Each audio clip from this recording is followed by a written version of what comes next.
गाना मेरे बस की बात नहीं है, गाना मेरे बस की बात नहीं है, सुर और ताल का साथ नहीं है, गाना मेरे बस की बात नहीं है। अब इसी में देखो, रंजिशी सही दिल ही दुखाने के लिए आया, रंजिशी सही मैं तेनू समझा वाके नहीं तेरे बाजू लग दाजी। अब ये गाना और जितनी भी मैंने दो तीन चीज़ें मैंने जो पहले गाई सेम एक ही राग में है। मोहब्बत करने वाले कम न होंगे, मोहब्बत करने वाले कम न होंगे। कहते हैं ना कि अभिमन्यु को जो है तो पेट में ही मिल गया था चक्रव्यूह का, तो वो आपको बचपन से ही हुआ, इसका रियाज आपके साथ चल रहा है। राजाओं का जिस टाइम हुआ करता था तो बघाट के जो राजा थे उन्होंने एज ए संगीतकार उनको वहाँ पर अपने दरबार में उनको रखा था। मैं पहला शायद होऊंगा कि जो क्लासिकल वोकल में मैंने अपने सोलन कॉलेज के लिए मैं प्राइज़ लेके आया था। कहते हैं ना कि अगर सरसों की खेती है उसमें एक गुलाब का फूल आ जाए ना तो लोगों की नज़र उधर चली जाती है। कि एक चित्र की चित्रकारी कपड़े पर होती है और एक संगीत की चित्रकारी दिलों पर होती है। तो आज हम आपको एक ऐसी शख्सियत से मिलाएंगे जो किसी परिचय के मोहताज नहीं है। जी हाँ, मैं बात कर रहा हूँ परविंदर नामधारी जी की, जिनको आप लोग बखूबी जानते हैं, जिन्होंने अपने संगीत कला और चित्रकला में बहुत नाम कमाया है। तो आइए मिलाते हैं आपको परविंदर जी से। परविंदर जी, सबसे पहले तो स्वागत है आपका पब्लिक वॉइस मीडिया पर। आपका बहुत बहुत धन्यवाद। तो आज हम आपसे कुछ बातें ऐसी करेंगे, बातें भी करेंगे और थोड़ी सीरियसनेस भी और थोड़ा सा मजाक भी आपसे पूछेंगे लाइफ के बारे में। बिल्कुल जरूर। तो सबसे पहले तो आप ये बताइए, आप जो आपकी बेसिक एजुकेशन है उसके बारे में थोड़ा सा बताइए, कहाँ से हुई? सबसे पहली शुरुआत तो मेरे परिवार से हुई है। संगीत मुझे अपने परिवार से विरासत में मिला है। मैं बचपन में जब मैं छोटा हुआ करता था तो मेरे फादर साहब बहुत अच्छा संगीत से जुड़े हुए हैं। तो जैसे वो रिहर्सल वगैरह अपनी प्रैक्टिस करते थे तो मेरा बचपना उन्हीं के बीच में जैसे बीता है, तो वो कानों में संगीत की धुनी चलती रहती थी। तो वही संस्कार आगे बढ़ते गए। तो फिर मैंने बचपन से 3-4 साल की उम्र से मैंने गाना शुरू कर दिया था। कहीं भी मेरे फादर साहब कभी प्रोग्राम्स में जाते थे तो मुझे अपने साथ ले जाते थे और वो अपनी आवाज़ में गाते तो मैं पतली आवाज़ में पीछे से गाता था। ठीक है। तो इस तरह मेरा संगीत का सफ़र शुरू हुआ। तो आपका मतलब संगीत का तो था कि जैसे कहते हैं ना कि अभिमन्यु को जो है तो पेट में ही मिल गया था चक्रव्यूह का, तो आपको बचपन से ही हुआ, इसका रियाज आपके साथ चल रहा है, फैमिली से ही मिला है। तो इसके बाद बात करेंगे हम कि बचपन से आपने सीखा, उसके बाद इसकी एजुकेशन कहाँ से ली, थोड़ा सा उसके बारे में। हाँ, इसकी एक मुझे स्कूल टाइम की एक मुझे घटना याद आती है। पहले तो मेरी शुरुआत जैसे स्कूल में, प्राइमरी स्कूल में जब मैं पढ़ता था तो वहाँ पर मेरे गुरुजी मास्टर जी हुआ करते थे, मास्टर सत्यराम जी। तो वो जब हमारे से मतलब मेरे से गाना सुनते थे तो एक मेरे मित्र और हैं, हितेंद्र शर्मा उनका नाम है, तो हम दोनों को हमारे को खड़ा कर देते थे कि हाँ जी चलो जी सुनाओ, कुछ सुनाओ, गाना सुनाओ। तो उन्होंने हमारे दोनों का नाम लक्ष्मीकांत पेरेलाल रखा था उस टाइम। तो वहीं से संगीत का सफ़र चलना शुरू हुआ। फिर जैसे मैं उसके बाद अपना 6th क्लास से ऊपर पढ़ाई के लिए मैं सोलन चला गया। पहले मैं यहीं घट्टी स्कूल में पढ़ता था, प्राइमरी स्कूल में। तो सोलन जैसे पहुंचा तो काफ़ी साल तक मैं 2-3 साल तक तो मैं जैसे वहाँ पर पहुँचा तो किसी को मालूम नहीं था कि मैं गाता भी हूँ। एक दिन ऐसा हुआ कि एक प्रोग्राम था 26 जनवरी का कि 15 अगस्त का, ऐसे कोई प्रोग्राम था। तो उसके लिए हमारे पीटीआई सर उन्होंने तैयारी करवानी शुरू करवाई कि एक हमने ग्रुप सॉन्ग करना है। तो पहले स्टार्टिंग में तो मुझे किसी ग्रुप सॉन्ग में भी नहीं रखते थे कि हाँ ये इसको, मतलब जो उनके मेन मेन शागिर्द आगे हुआ करते थे उनको सिखा के तो वो लोग आगे गाते थे। तो मुझे बड़ी इच्छा थी कि मैं भी पार्टिसिपेट करूं, कुछ ना कुछ मेरा भी कंट्रीब्यूशन होना चाहिए। तो मैं जा जा के उनको बस किस तरह से उनको अपने बस में कर लेता था कि हाँ चलो मैं भी कर लेता हूँ कुछ जी। पार्टिसिपेट। तो उन्होंने कुछ टाइम के लिए मुझे वहाँ पे ना ढोलक बजाने के लिए रख लिया। अच्छा। तो जब मैं 3-4 दिन मैंने लगातार वो मैं ढोलक बजाई। नेक्स्ट डे कहते कहते 4 दिन के बाद कहते इसमें हमने तबला बजाना। मैं कही मैं तबला भी बजा लेता हूँ। बिल्कुल। कहते नहीं नहीं तबला बजाना है पर अब ढोलक की जरूरत नहीं है, आप रहने दो। तो मुझे बाद में पता चला कि वो अपने बेटे को सिखा रहे थे वो तबला। तो वो ये चाहते थे कि वो उनका बेटा उसमें तबला बजाए और मतलब मैं उसमें पार्टिसिपेट ना करूं। तो मुझे उस दिन बड़ा ही शौक, मतलब एक ऐसा धक्का लगा। और मैंने घर आके अपने फादर साहब उनको मैंने कहा, मैं क्या मैंने संगीत सीखना है, चाहे जैसे भी मेरे को कहीं पे भी आप भेजो, मैंने सीखना है बस। तो मैंने बाई चांस ही वहाँ पर सोलन में गंज बाज़ार वहाँ पर सुर भारती संगीत विद्यालय हुआ करता था। तो वहाँ पर पंडित नारायण दत्त जी वो वहाँ पर सिखाते थे। तो उनके बारे में पता चला तो मैंने पापा को बताया, मैं क्या ऐसे ऐसे मैं क्या वहाँ पर ऐसा है म्यूज़िक का स्कूल है तो मैं वहाँ सीखना चाहता हूँ। तो पापा मुझे लेके गए वहाँ पे। तो मेरी संगीत की शुरुआत में 87 की बात कर रहा हूँ, अप्रैल 87 में मैंने स्टार्ट किया था, 1987 में। तो इतना मुझे याद है कि मुझे ये पता चला था कि गुरुजी उस टाइम जो राजाओं का जिस टाइम हुआ करता था, तो बघाट के जो राजा थे उन्होंने एज ए संगीतकार उनको वहाँ पर अपने दरबार में उनको रखा था। तो गुरुजी की और भी इच्छा थी आगे सीखने की, तो उनको स्पेशली सोलन से पूना पंडित विनायक राव पटवर्धन जी के पास सीखने के लिए भेजा था। तो उन्होंने 5 साल लगातार वहाँ पे उनके पास सीखा। उनके पास सीखने के बाद फिर उन्होंने सोलन में सिखाना शुरू किया। तो ये तो मेरा सौभाग्य रहा है कि मैं उनकी शागिर्दी में मैं उनके पास सीख पाया हूँ। पर उसके पीछे भी एक बहुत बड़ा मेरे पेरेंट्स का हाथ रहा है कि जैसे ही हाफ टाइम स्कूल का होता था ना, तो मैं 40 मिनट का ब्रेक होता था तो मैं 5 मिनट में ऊपर से भाग के आता था बॉयज़ स्कूल से, और 5 मिनट में आके मैंने गंज बाज़ार में वहाँ पर क्लास लगानी। मतलब पहुँचने के बाद आधा घंटा की मेरी क्लास लगती थी और उसके बाद मैं फिर चला जाता था। तो इस तरह से मैं संगीत लगातार 6-7 साल लगातार सीखता रहा हूँ। मतलब स्कूल कंप्लीट करने के बाद भी मैं सीखता रहा हूँ, मतलब वहाँ पर। तो उसी दौरान एक बार क्या हुआ था कि हमारे स्कूल में एक बाल सभा करके एक प्रोग्राम होता था, रेडियो में आया करता था वो। तो उसके लिए शिमला से एक टीम आई, तो उन्होंने स्कूल में पूछा कि कोई बच्चे जो अच्छा संगीत में या बाकी और किसी चीज़ों में भी वो रुचि रखते, तो हम उनका एक प्रोग्राम करवाना चाहते हैं। तो मैं भी चला गया अपने सर के पास, प्रिंसिपल सर के पास में गया। तो मैंने उनको बताया कि जी मैंने भी गाना है, मैं क्या मैंने भी पार्टिसिपेट करना है। तो उन्होंने पहले तो मैं जैसे ही अंदर मैंने एंटर किया तो मेरे पहले तो एकदम कहा कि पीछे पीछे पीछे पीछे, वो टेबल के ऊपर हाथ नहीं रखने थे मेरे को। मैं अब बचपना तो बचपना था, हमें क्या पता है, हम उस टाइम बचपन में किसी को इतनी समझ भी नहीं होती है। तो पहले तो मेरे को वहीं पे डरा दिया गया। मैं एकदम पीछे जाके खड़ा हो गया। तो तुम क्या गाओगे? मैं कहा जी मैंने थोड़ा सा सीखा है, मैं गाऊंगा।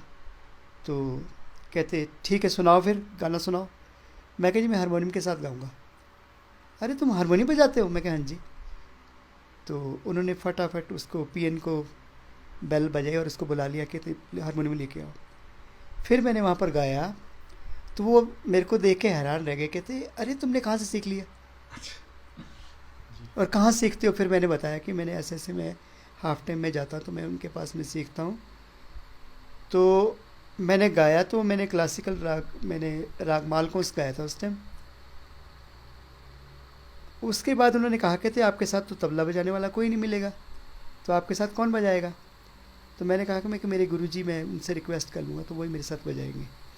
अच्छा। तो फिर गुरुजी प्रॉपर मतलब नीचे से, मतलब अपने एकेडमी से ऊपर बॉयज़ स्कूल में आए, तो उन्होंने वहाँ पे हमारी रिकॉर्डिंग हुई। अच्छा जी। तो वहाँ पर मैंने फर्स्ट टाइम मेरी शुरुआत हुई।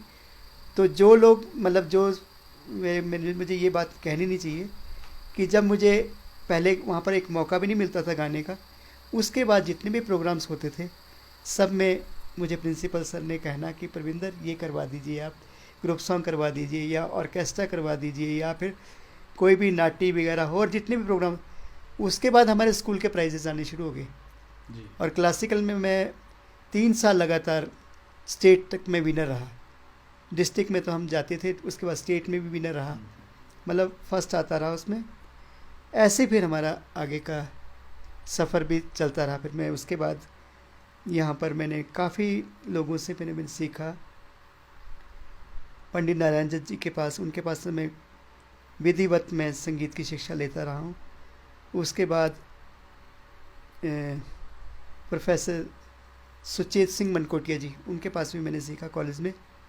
उसी दौरान मेरे मित्र रहे हैं बसंत मधुर, उनकी और मेरी दोस्ती ऐसी रही है कि एक बार मुझे एक इंसिडेंट और याद आ गया, मैं शेयर करना चाहूँगा कि हाफ टाइम का ही मेरे ख्याल से टाइम था। तो मैं उस दिन मैंने ब्रेक की थी कि मैं आज क्लास लगाने नहीं जाऊँगा।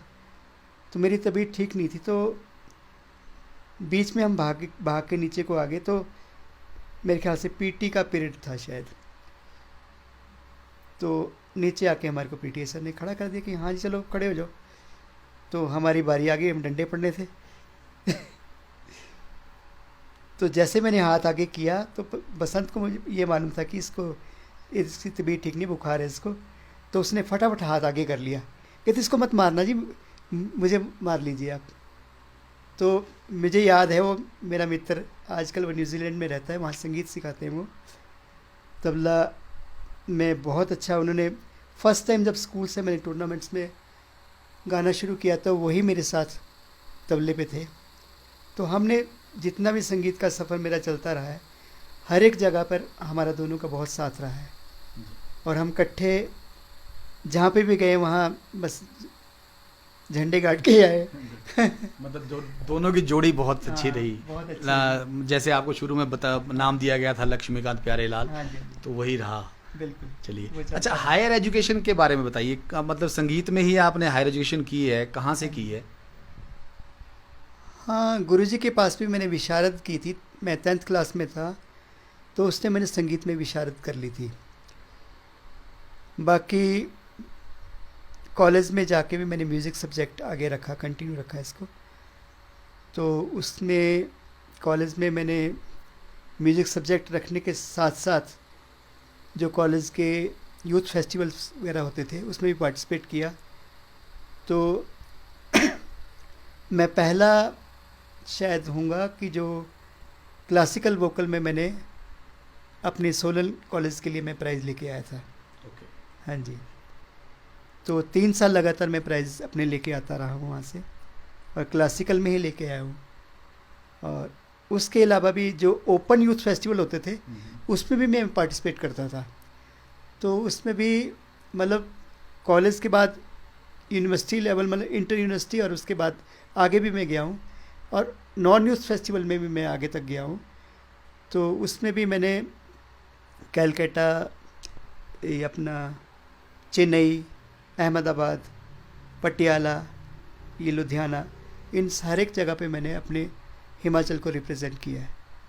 और हिमाचल की तरफ से मैंने पहले स्टेट लेवल में मैं विनर रहा हूँ, उसके बाद फिर मैं नेशनल के लिए आगे तक जाता रहा हूँ। तो ये सफ़र मेरा काफ़ी सालों तक मैं गाता रहा हूँ। और बीए मैंने अपने गवर्नमेंट कॉलेज सोलन से की, वो भी संगीत में की थी। बाकी मेरे पास स्कल्पचर भी हुआ करता था, मुझे मूर्ति कला का भी बड़ा शौक़ था। तो पेंटिंग मैंने अपने फादर साहब उनसे ही मुझे मिला है, क्योंकि मैं उनको देख देख के बचपन में जैसे मैं वो बनाते थे तो एक टाइम वो भी था कि मैं ड्राइंग में फेल भी होता था सच्ची बात बता रहा हूँ। लेकिन एक टाइम वो भी आ गया कि मेरे ड्राइंग में मेरा हाथ बहुत अच्छा हो गया, क्योंकि वो फादर साहब को मैंने देखना तो जैसे उनके कलरिंग का तरीका था या उनकी स्केचिंग का तरीका था वो मुझे आना शुरू हो गया। तो मैंने उस पर काम किया, मैंने प्रैक्टिस बहुत की।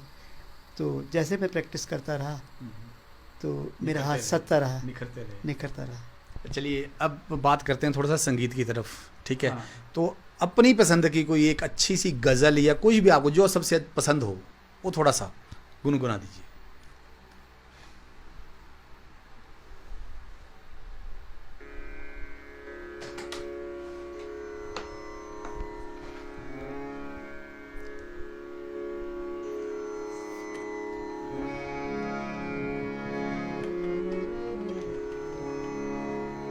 मोहब्बत करने वाले कम न होंगे, मोहब्बत करने वाले कम न होंगे। तेरी महफिल में लेकिन हम न होंगे, मोहब्बत करने वाले कम न होंगे। अगर तू इत्तेफाकन मिल भी जाए, अगर तू इत्तेफाकन मिल भी जाए, तेरी फुरकत के सदमे कम न होंगे। तेरी महफिल में लेकिन हम न होंगे, मोहब्बत करने वाले। बहुत बढ़िया सर, बहुत बढ़िया। अच्छा, इसके संगीत के साथ साथ आप चित्रकला में भी माहिर हैं, तो थोड़ा सा उसके बारे में भी बता दीजिए कि चित्रकला का शौक तो मतलब शुरू से था ही, ज़्यादा नहीं था, ज़्यादा संगीत की तरफ थे, लेकिन उसके बाद चित्रकला की तरफ आना कैसे हुआ? चित्रकला का ऐसा हुआ कि स्कूल टाइम में ही जितने भी सोलन में कंपटीशन हुआ करते थे, लॉयंस क्लब के, रोटरी क्लब में, क्योंकि उस टाइम ऐसा दौर था कि रामायण टीवी पर आया करती थी, महाभारत। तो जब भी कोई कंपटीशन होते तो उसमें इस तरह के टॉपिक ज़्यादा आते थे कि हाँ जी रामायण का कोई सीन बनाइए जी, या फिर कोई पार्क का सीन बना दीजिए, या पिकनिक पार्टी, या बस स्टैंड का कोई सीन, या रेलवे स्टेशन का। तो इस तरह के टॉपिक्स उस टाइम आया करते थे। तो उसमें हम जब पार्टिसिपेट करते थे तो एक पिक्चर दिमाग में रहती थी, क्योंकि टीवी पे रामायण देखते थे। तो उस टाइम से मतलब ये दिमाग में होता था कि जैसे वो रामायण उसमें आ रही तो उसको हम एक पेपर में किस तरह ड्रॉ कर सकते हैं। मतलब ये सोचा जाए कि अब जाके दिमाग में आता है कि वो जो दौर था उस टाइम, जैसे आजकल के बच्चे एमए या बीएफए करने के लिए जो तैयारी करके जाते, वो चीज़ हमारे को स्कूल टाइम में हमें सीखने को मिल गई थी। और हमको वो चीज़ हम कंपटीशन में जब पार्टिसिपेट करते थे तो मुझे याद है कि मैं कोई भी पेंटिंग जिस टाइम बना रहा होता था तो उस टाइम पूरा सुनसान होता था, लेकिन जब वो कंप्लीट होने वाली थी तो ऐसा झुंड इकट्ठा हो जाता था, मेरे इर्द गिर्द लोग इकट्ठे हो जाते थे। और एंड तक जब तक वो पेंटिंग कंप्लीट नहीं होती थी ना, तब तक वो लोग बस देखते रहते क्या क्या बन रहा है, कैसे बन रहा है। तो ये भी दौर था। तो उस दौरान बहुत से प्राइजेस जीते मैंने, लॉयंस क्लब की तरफ से भी बहुत से जीते मैंने। और उसमें एक नवचेतना कला मंच हो गया, मतलब काफ़ी पार्टिसिपेट किया। जो फिर उसके बाद कॉलेज लेवल में भी मैंने यूथ फेस्टिवल में भी पार्टिसिपेट किया। पेंटिंग में मैं वहाँ पर फर्स्ट टाइम मैंने जब पार्टिसिपेट किया था तो मैं थर्ड आया था उसमें। तो शुरुआत मेरी थर्ड से शुरुआत हुई, फिर थर्ड से धीरे धीरे करके मैं फर्स्ट आना शुरू हो गया। सही है, स्टेप बाय स्टेप आप उठे हैं, तीसरे से दूसरा, फिर दूसरे से पहला। बहुत बढ़िया, अच्छी तरक्की की। अच्छा, साथ ही साथ अब बात करेंगे थोड़ी सी अपनी पेंटिंग्स, अगर आप दिखा सकें हमें, अगर है कहीं कुछ एक मैं आपको थोड़ा सा पिछला भी बताना चाहूँगा कि एनसीईआरटी की जो बुक्स आज से काफ़ी साल पहले जब वो बुक्स चेंज हुई थी, इंग्लिश की, एसएसटी की, साइंस की, तो उसके डायग्राम्स भी मैंने बनाए थे। अच्छा।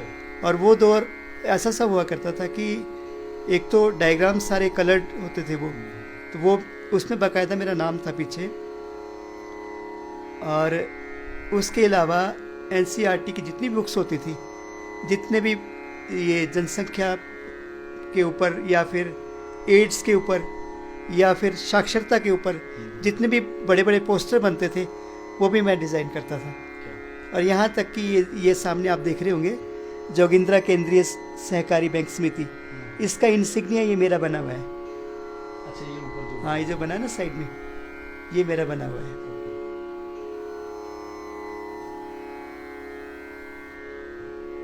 तो बस संगीत के साथ साथ अपना पेंटिंग का भी मुझे अभी तक भी शौक़ है।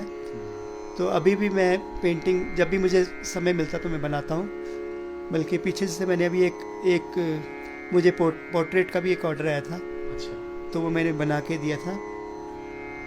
तो पेंटिंग्स दिखा दीजिए अगर देखिए। एक तो ये सामने ही काफी लगी पुरानी है, पेंटिंग्स है, ये भी है, एक इधर भी है साइड में दूसरी तरफ।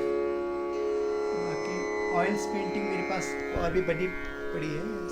अच्छा, तो कहीं प्रदर्शनी टाइप है, रखा हुआ है क्या? अभी मतलब नहीं, मैं इस तरह प्रदर्शनी मैंने लगाई थी बहुत साल पहले लुधियाना में, लेकिन उसके बाद नहीं मैंने, क्योंकि फिर मैं संगीत की तरफ ज़्यादा आ गया था।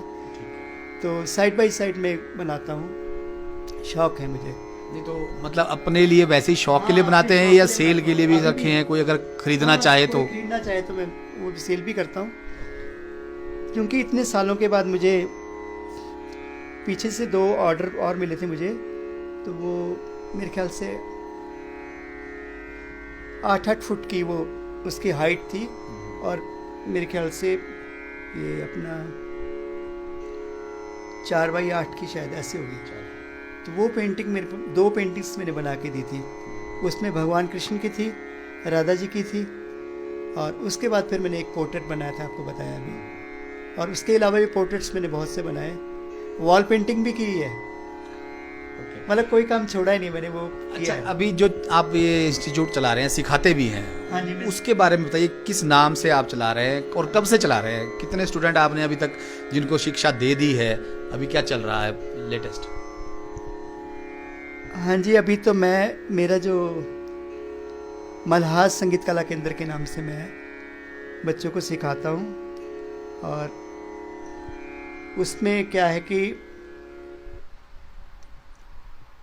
मेरा जो मेन मोटिव होता है वो क्लासिकली सिखाता हूँ, क्योंकि जब तक बच्चे का बेसिक मजबूत नहीं होगा तब तक वो फिर उसके ऊपर फाउंडेशन बनाना बड़ी मुश्किल है।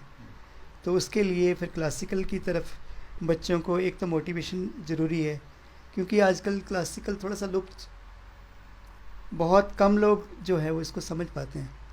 और मेरे ख्याल से मेरी तो दिली इच्छा यही है कि परिवार में संगीत सबको आना चाहिए, क्योंकि संगीत एक ऐसा जरिया है, यूनिवर्सल लैंग्वेज हम बोल सकते हैं इसको। इसमें कोई जाति पाति या भेदभाव या ऐसा कुछ नहीं है। संगीत सबके लिए साझा है, किसी भी धर्म में चले जाओ, ठीक है ना। मैं अपने उसकी बात करूँगा तो हम शब्द गुरबानी भी गाते हैं, मैं भजन भी गाता हूँ, मैं गज़ल्स भी गाता हूँ, कव्वाली भी गा लेता हूँ, पर मैं सब कुछ गा लेता हूँ। वो किस वजह से? क्योंकि मैं संगीत करता हूँ। संगीत मेरा सब कुछ, साधना मेरी संगीत है, और मैं इसका पुजारी हूँ, सीधी बात। अब तो मैंने मतलब अपना पूरा जीवन ही संगीत के लिए समर्पित कर दिया है। मतलब मैं कोई जॉब नहीं करता हूँ, मैं सिर्फ जितनी मैं सेवाएं दे सकता हूँ मैं संगीत को ही अपना मेन में भी जो मेरा मकसद है कि जो भी बच्चा मेरे पास सीखे वो कम से कम कल को ऐसी फुलवाड़ी तैयार हो ताकि वो आगे तक जीवन तक वो संगीत उसके जीवन में हमेशा उसको सहयोग मिले उस चीज़ से और उससे वो आगे बढ़ पाए।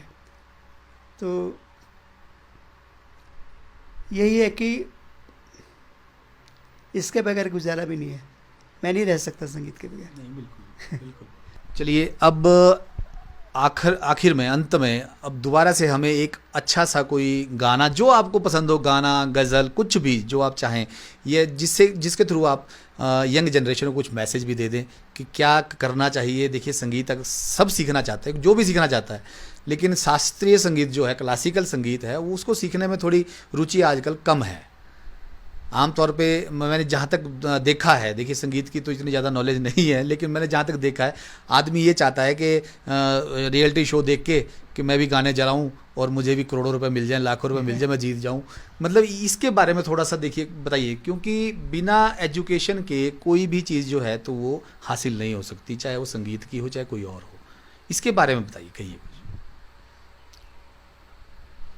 हाँ, आजकल वो मतलब लोग रातों रात ही फेम होना चाहते हैं। वो चाहते हैं कि आज हमने कुछ गाना अगर सीखा है तो कल को मैं स्टेज में जाके उसको गा लूँ। तो ये तो फिर जन्म जन्म का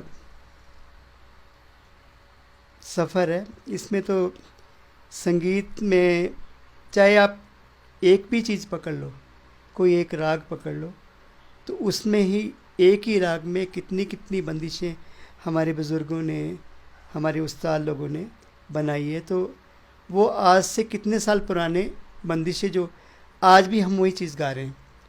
तो हम ये नहीं कह सकते कि संगीत की जो क्लासिकल की जो रुचि लोगों की घटती जा रही है, ऐसा नहीं हम कह सकते। वो इसलिए नहीं कह सकते, गाना आप एक गाना सुनते हो वो 10 दिन के बाद ख़त्म हो जाता है, लेकिन क्लासिकल आप आज से मतलब मैं जब से पैदा हुआ तब से लेके अभी तक कितने गुरुजन आ चुके हैं और जिन्होंने संगीत की आज से वो 300 साल पुरानी, 400 साल पुरानी बंदिशें आज उसी चीज़ों को हम फॉलो कर रहे हैं, उन्हीं चीज़ों को हम सीख रहे हैं। और उन्हीं से हम बीच में से एक कहते हैं ना कि अगर सरसों की खेती है उसमें एक गुलाब का फूल आ जाए ना तो लोगों की नज़र उधर चली जाती है। तो गाना वैसा ही है। पर अगर समुद्र की तरफ अगर आप डुबकी लगाते हो तो एक हल्का सा एक मोती आ जाए, पर समुद्र कितना बड़ा होता है। तो संगीत तो एक अथाह सागर है, वही क्लासिकल है। तो अगर क्लासिकल की बात की जाए तो शास्त्रीय संगीत के अलावा मुझे नहीं लगता कि उसमें किसी चीज़ से कमी है।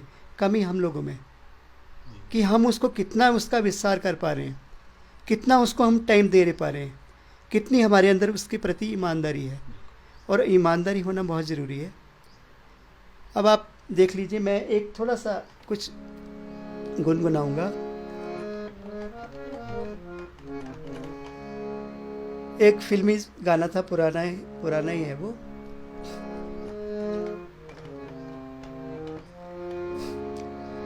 गाना मेरे बस की बात नहीं है, गाना मेरे बस की बात नहीं है, सुर और ताल का साथ नहीं है, गाना मेरे बस की बात नहीं है। अब इसी में देखो, रंजिशी सही दिल ही दुखाने के लिए आया, रंजिशी सही मैं तेनू समझा वाके नहीं तेरे बाजू लग दाजी। अब ये गाना और जितनी भी मैंने 2-3 चीज़ें मैंने जो पहले गाई सेम एक ही राग में है। अब यही ए रे आली पिया बिना सखी रे आली पिया बिना। अब ये क्लासिकल की बंदिश है। अब अगर हम ये यूं कह दिया जाए कि लाइट और क्लासिकल, अगर हम क्लासिकल को अगर साफ सुथरे तरीके से गाएंगे, उसी में हम बहुत सी लयकारी होती है, अलापचारी होती है, तान रूप भी होता है उसमें, तो वो डिपेंड करता है कि आपके पास ऑडियंस कैसी सी है, आप उसके हिसाब से उसको गाइए। आम जनता के सामने अगर हम कोई चीज़ पेश करते हैं तो हम उसके हिसाब से गाते हैं। जहाँ देखा कि क्लासिकल की महफिल है तो आप उसको ठेठ करके गाओगे, पर आम जनता को वो चीज़ समझ नहीं आएगी। जो संगीत को समझने वाले लोग हैं उनके सामने उस तरह की चीज़ पेश की जाए, ठीक है ना। पर ये नहीं हम कह सकते हैं, क्योंकि इसमें भी यमन में जितने भी स्वर लग रहे हैं वो गाने में भी वही स्वर लग रहे हैं, ठीक है ना। तो मेरे को लगता है संगीत का तो भविष्य बहुत उज्जवल है और बहुत आगे तक जाएगा। बाकी मेरी नौजवानों के लिए जो आजकल संगीत की तरफ मोटिवेट हो रही है और जो सीखते हैं, उनसे यही दरख्वास्त रहेगी कि वो संगीत को अपने अंदर ले, आत्मा से सीखें। क्योंकि जब आत्मा और परमात्मा का समावेश होता है तो उसकी जैसी मतलब कोई चीज़ नहीं है। एक अध्यात्म से इंसान इस तरह से जुड़ जाता है, कहते हैं कि जहाँ पर संगीत का वास होता है ना, भगवान अपने आप ही वहाँ वास करते हैं। भगवान कृष्ण जी का मेरे ख्याल से मैंने सुना था कि भगवान कृष्ण जी ने ये बात कही थी कि जहाँ संगीत का वास होता है मैं वहाँ वास करता हूँ। तो और हमें क्या चाहिए? संगीत का हम शुरुआत करते हैं सा, एक आधारभूत स्वर से करते हैं। तो हमारे संगीत का आधार क्या है? सा, यानी कि ओंकार की उच्चारण, वहाँ से संगीत की शुरुआत होती है। और हमारे आधार क्या है वैसे? वो ईश्वर का नाम। ईश्वर का नाम हम अनायासी में ही ले लेते हैं। रोज़ हम सारे गामा पा धा नी सा सा नी धा पा वगैरह से गाते हैं, तो ना भी लेते हुए तब भी हम संगीत के साथ, अध्यात्म के साथ आराम से वैसे ही जुड़ जाते हैं। तो और क्या चाहिए?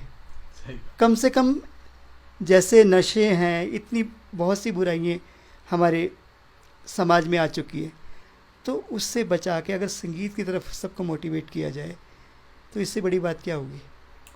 तो ये आपका बहुत बड़ा एक प्रयास है जिसमें मेरी थोड़ी सी भागीदारी है। और मुझे बहुत अच्छा लगा कि आप आए और आपने मुझे थोड़ा सा समय कुछ बोलने का मौका दिया। नहीं सर, ये तो देखिए हमारी खुशनसीबी है जो आपने हमें टाइम दिया और हम आपका इंटरव्यू ले सके। देखिए थोड़ा सा आपके पास भी टाइम नहीं होता है, बिजी रहते हैं, तो टाइम निकालने का आपने हमें मौका दिया, आपने टाइम निकाल कर हमें मौका दिया, ठीक है, उसके लिए बहुत बहुत धन्यवाद आपका। Thank you sir. तो देखिए ये थे परमिंदर नामधारी जी, जिनके बारे में आपने सुना है, उनको बहुत देखा होगा सोलन में, हर कंपटीशन में। सोलन में क्या आपने कहीं भी देखा होगा, हर कंपटीशन में ये जब भी सिंगिंग का कंपटीशन होता है तो एज अ जज वहाँ पे अपॉइंट होते ही होते हैं। तो ये था अभी तक यहाँ से। अब हम अब आपसे लेंगे इजाज़त। धन्यवाद।